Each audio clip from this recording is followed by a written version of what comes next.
Subir para cima, descer para baixo, entrar para dentro, cair uma queda, substância pura. O que todos esses termos têm em comum? São todos pleonasmos.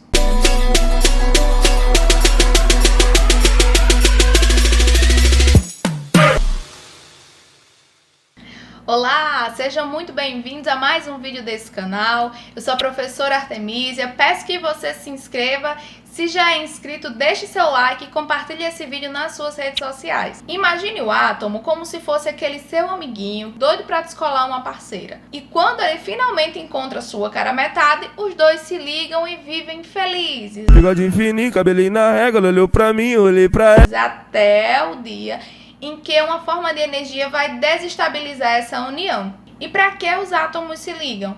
Basicamente para adquirirem uma estabilidade e para formar o que nós chamamos de substâncias. No início desse vídeo eu falei que todos aqueles termos tinham em comum um pleonasmo. E por que dizer que uma substância pura é um pleonasmo?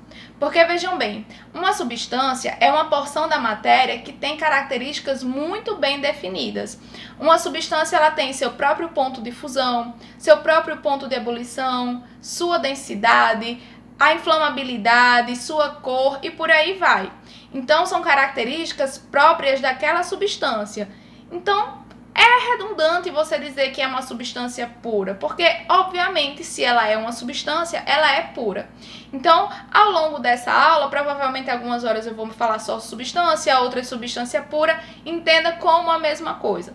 É desnecessário fazer essa repetição de pura, mas os livros trazem, então por esse motivo vamos abordar na nossa aula. Na aula de hoje nós vamos falar bastante sobre curva de aquecimento. Então se você ainda não assistiu a minha aula sobre mudança de estado físico, eu vou deixar aqui na descrição do vídeo para que você possa acompanhar detalhadamente como é realizada a análise dessa curva. Para identificar uma substância é importante que seja feita uma avaliação bem criteriosa e não se considere apenas uma propriedade isolada. Porque, por exemplo, como é que você distinguiria uma amostra de água, óleo mineral e álcool usando unicamente a propriedade cor? Não tem como, certo? Realmente. Então é por isso que para categorizar uma substância é importante que sejam analisados, por exemplo, sua temperatura de fusão e sua temperatura de ebulição, sua densidade, para poder fechar o registro e identificar qual substância é aquela. E como é que eu sei, por exemplo, que em uma determinada amostra eu vou ter uma substância pura? Um dos principais parâmetros é você analisar a curva de aquecimento dessa substância, porque os gráficos de mudança de estado das substâncias são muito semelhantes, eles são bem típicos, bem característicos. Você observa que no diagrama da curva de aquecimento existem duas retas, ou seja, que a temperatura naquele ponto ela não varia.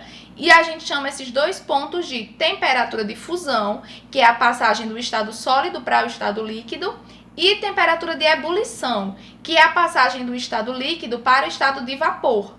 Observem que durante toda a fusão, ou seja, entre a transição sólido-líquido, a temperatura sempre permanece a mesma, ela não varia com o passar do tempo. A mesma coisa acontece lá na temperatura de ebulição. As curvas de aquecimento são realizadas com a pressão atmosférica ao nível do mar, para manter uma uniformidade dessas medições. Então, cada substância tem o seu ponto de fusão e o seu ponto de ebulição tabelado. Por exemplo, esses valores para água destilada, que é água pura, sem sais dentro, é de 0 grau para a temperatura de fusão e de 100 graus para a temperatura de ebulição. Digamos que você tem uma questão para analisar um gráfico de aquecimento de qualquer substância, certo? Você não sabe nem que substância se trata. Aqui nesse gráfico, por exemplo, vocês estão observando que nem valor numérico ele traz. Mas você tem dois fatores aqui que levam você a ter certeza que aqui trata-se de uma substância. É justamente esse patamar que temos aqui, essa reta marcando a temperatura de fusão e a temperatura de ebulição. Então aí você já matava a questão identificando isso como uma substância e marcava a alternativa correta. Ok, estamos chegando a algum lugar. As substâncias podem ser classificadas em dois tipos.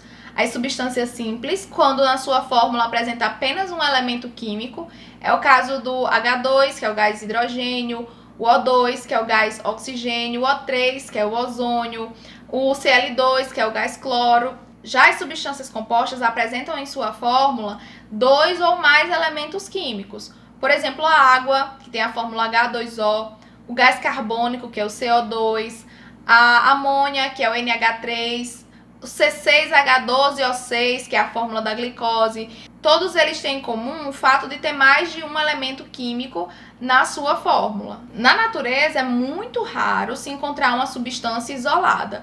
Geralmente elas estão ali juntas, formando o que a gente chama de mistura. E aí elas já não passam mais a ser chamadas de substâncias, e sim de componentes de uma mistura. Diferente das substâncias, as misturas não possuem propriedades bem definidas. Por exemplo, uma temperatura de fusão ou de ebulição constante. Nessa imagem vocês podem observar a curva de aquecimento do álcool etílico. E observem que ele tem uma peculiaridade em relação à curva de aquecimento analisada anteriormente, que é justamente essa variação de temperatura quando chega o ponto de fusão. Ele não mantém aquela reta que observamos no gráfico da substância. Aqui, a temperatura de ebulição permanece constante. No entanto, a temperatura de fusão sofreu uma variação. Esse daqui é o comportamento típico da curva de aquecimento para qualquer mistura. Bateu o olho numa questão com imagem como essa, já matou a pau ali, já viu que isso é uma mistura e não uma substância pura. Quando a variação acontece na temperatura de fusão, dizemos que é uma mistura azeotrópica. Que nome bonito, né? Que beleza! E quando é a temperatura de ebulição que varia, dizemos que a mistura é eutética. Mais uma palavrinha bonita aí para a coleção. Podemos citar como exemplo de misturas o ar atmosférico, que tem na sua composição sobretudo o gás nitrogênio, em torno de 78%, o gás oxigênio, em torno de 21%, vapor de água, que pode variar de acordo com a estação do ano, e ainda outros gases em menor proporção. Temos ainda o álcool gel, que é uma solução de água mais álcool etílico, e aí pode conter algum hidratante, alguma fragrância. Algumas ligas metálicas, como por exemplo o aço, que é a mistura do ferro com o carbono. O ouro 18 quilates, que é uma mistura de ouro em maior proporção, prata e cobre. Os fluidos corporais dos seres vivos, como por exemplo o sangue, o leite, o suor, a saliva, a seiva das plantas. Percebam que para as misturas não existe uma fórmula química definida. Geralmente escrevemos por extenso os componentes presentes naquela mistura. E existem misturas gasosas, como é o caso do ar atmosférico. Existem misturas líquidas, como é o caso da água mineral. E misturas sólidas, como é o caso das ligas metálicas. As misturas, elas podem ser classificadas ainda de acordo com seu aspecto visual em homogêneas, quando você observa apenas uma fase presente ali. É o caso, por exemplo, da água mineral, que você não consegue distinguir onde estão os sais e onde está a água. Do ar atmosférico, que você não consegue olhar e dizer, o oxigênio ali, ou então o gás carbônico acolá. Você não consegue distinguir onde está cada um dos componentes dessa mistura. Já nas misturas heterogêneas, é possível se observar duas ou mais fases.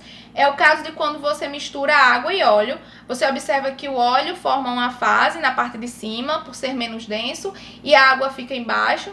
Então, assim, caso alguma pegadinha de alguma questão do seu professor se perguntar se água e óleo se misturam, a resposta é sim. Eles formam uma mistura, só que é uma mistura do tipo heterogênea, ou seja, eles não formam uma solução, um não solubiliza o outro. Existem também a possibilidade de se formarem 3 fases nessa mistura, é o caso daqueles óleos cosméticos que são trifásicos, ou ainda uma mistura polifásica, que são 4 ou mais fases. É o caso do lixo, por exemplo, que existe aí uma infinidade de componentes naquela mistura. Para finalizar nossa aula, eu trouxe 2 exercícios para a gente realizar e tirar alguma dúvida que tenha ficado aí no decorrer da aula. Então, a primeira questão nos diz o seguinte: sabendo que as esferas da mesma cor representam átomos de um mesmo elemento químico e esferas de cores diferentes representam átomos de elementos distintos, identifique quais modelos representam. Letra A, substância pura simples. Letra B, substância pura composta. E letra C, mistura de substâncias. Então, o que é que vocês vão fazer aqui? Vamos analisar primeiro o quadrinho e ver se nós temos uma mistura ou uma substância, certo? Como todos aqui, olha, reparem que todos são iguais, eu já descarto a opção de ser uma mistura. Então, vamos para a substância.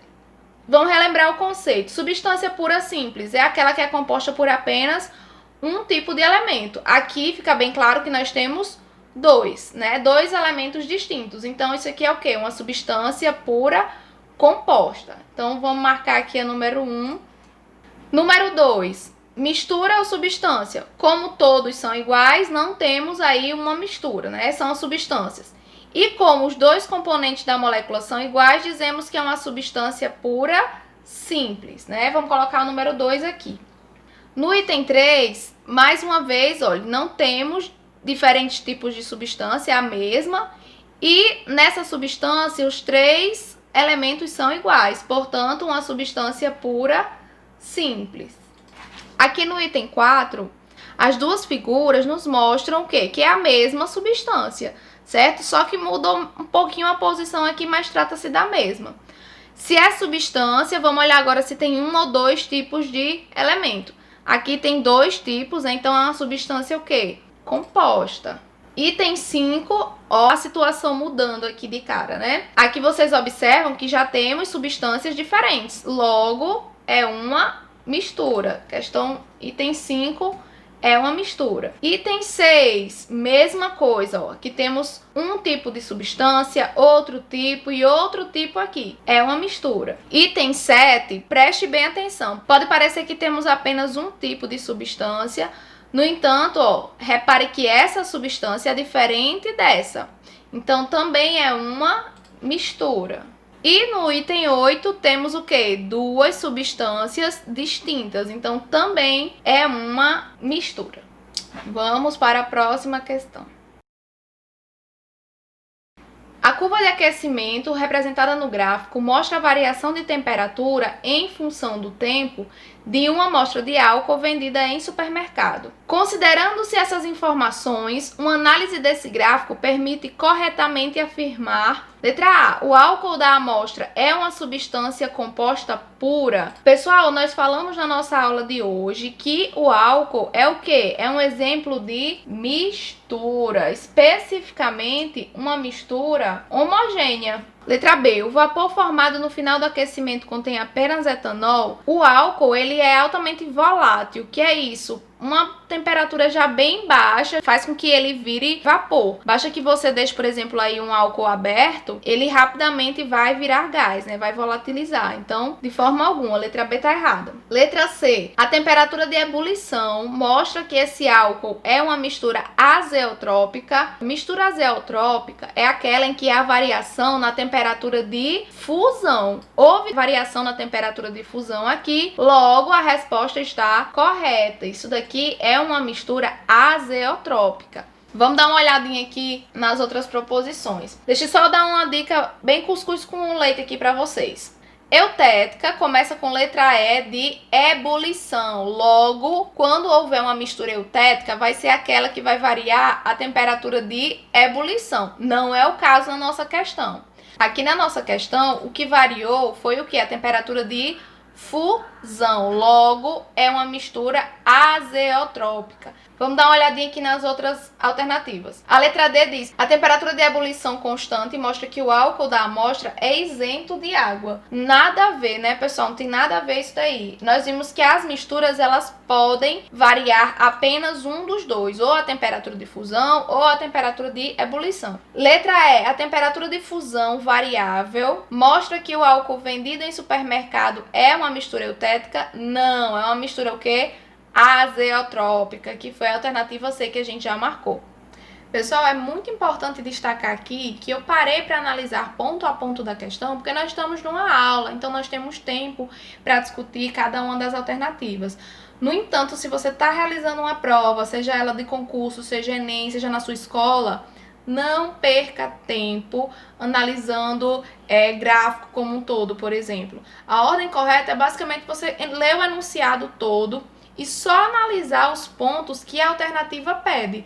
Então, digamos que tem uma alternativa pedindo para você analisar o ponto de fusão. Então, você vai lá no gráfico especificamente e olha o que ela está pedindo e vê se é verdadeiro ou falso.